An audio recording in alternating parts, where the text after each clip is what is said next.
Not so much. Welcome back to the Butter Punch. My name is Jacob Butter, back with another Dragon Ball What If discussion.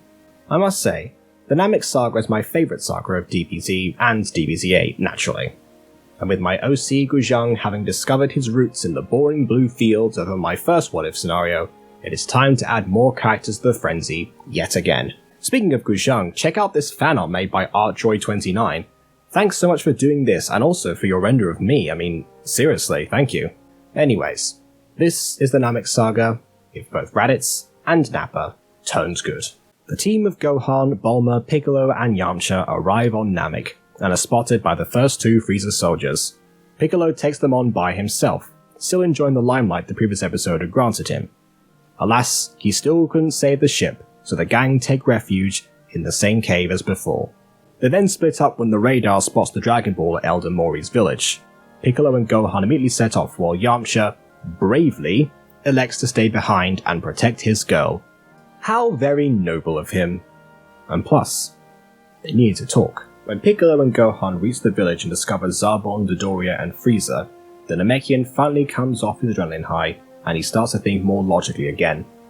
Gohan, however, has other ideas. As in the original, his rage boils over just in time to rescue Dende. Piccolo doesn't have time to stop him, nor does he fully join Gohan like Jeremy Knowles suggested, but at least he fires a Masenko at the ground to form a cloud of dust for them to escape.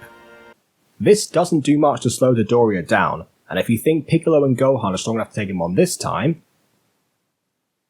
well, in this version, it's Gohan who uses the Solar Flare on Dodoria to escape, and Piccolo who does the deed with his favourite alien removal technique, Special Beam Cannon.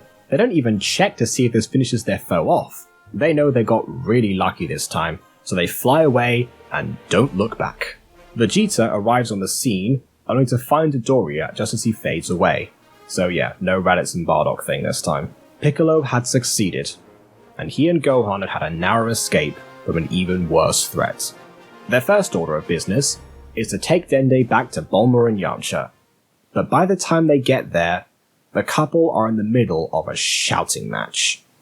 Yamcha has finally had enough of Bulma's attentions to Raditz, and was using this chance to really vent his frustrations. Bulma, meanwhile, is acting indignant, denying that there was anything wrong with what she was doing, and perhaps that Raditz was just more worthy of her than he was.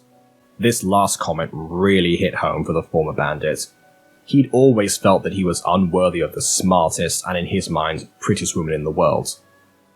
Never did he think the words would come out of Bulma's mouth finally. Dende hastily suggests that Yamcha be the one to head to Guru's place with him, while Piccolo and Gohan continue to scout for Dragon Balls. Yamcha readily agrees, saying that he'd rather be anywhere else in the universe right now than there. This last comment was an aside to Bulma, who sticks her tongue out at her boyfriend as he flew away. Speaking of Raditz, he and the other Saiyans were all better now, having each received a senzu bean. In fact, they are making plans to head to Namek themselves. Nappa chooses to go in his pod, while Goku and Raditz wait for Dr. Briefs to finish the other spaceship. Nappa has no reason to wait though. Since Bulma never messed with the controls on his pod because he would have protested, the Saiyan General just flies off on his own.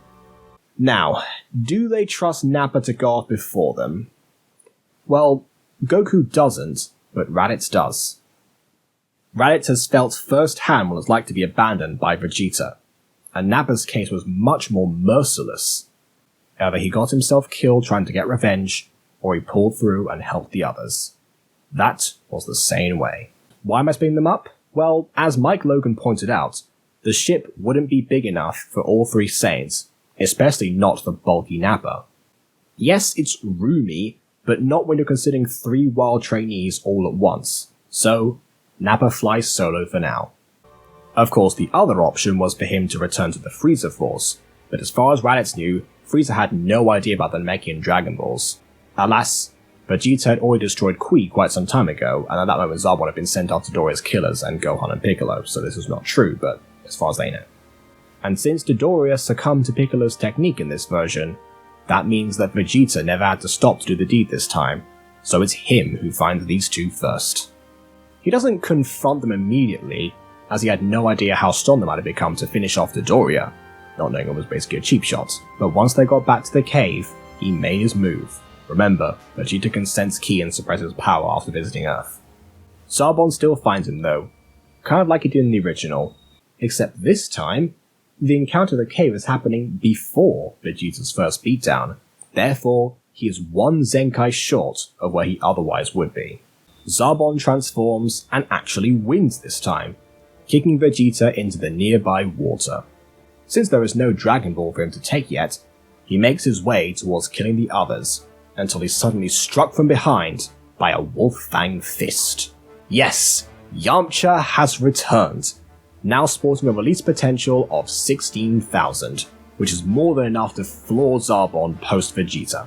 The bulky alien collapses on the ground, and then a special beam cannon pierces his head. Piccolo was using that thing at any chance he could get.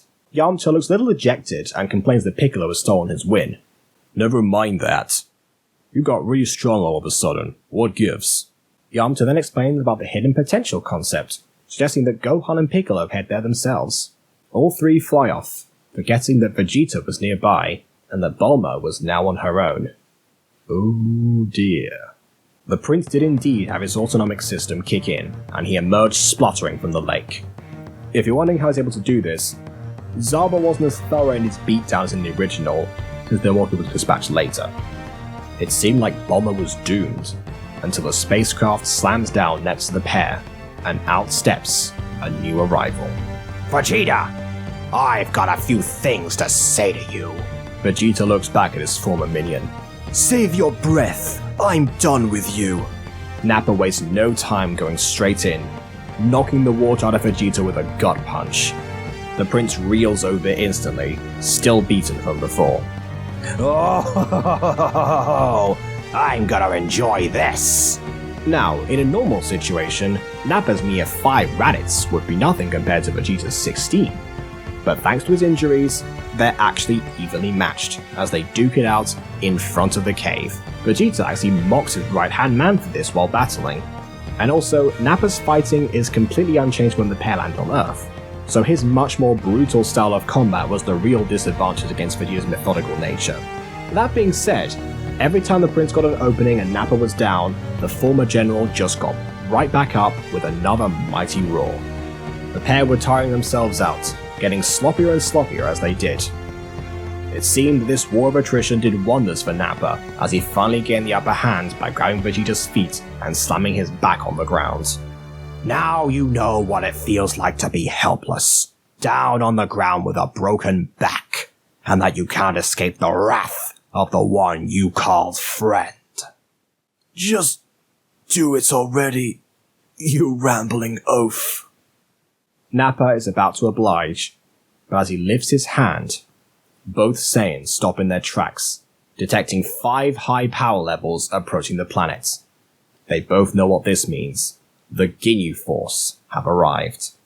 And that is where we conclude things, for the time being. So, will Vegeta and Nappa put their differences aside and team up like the prince did in the anime and manga? And how will the quintet do against the new living members of the Dragon Team? Find out next time on What If Raditz and Nappa Turn Good, which will probably be in less than a month, I hope so.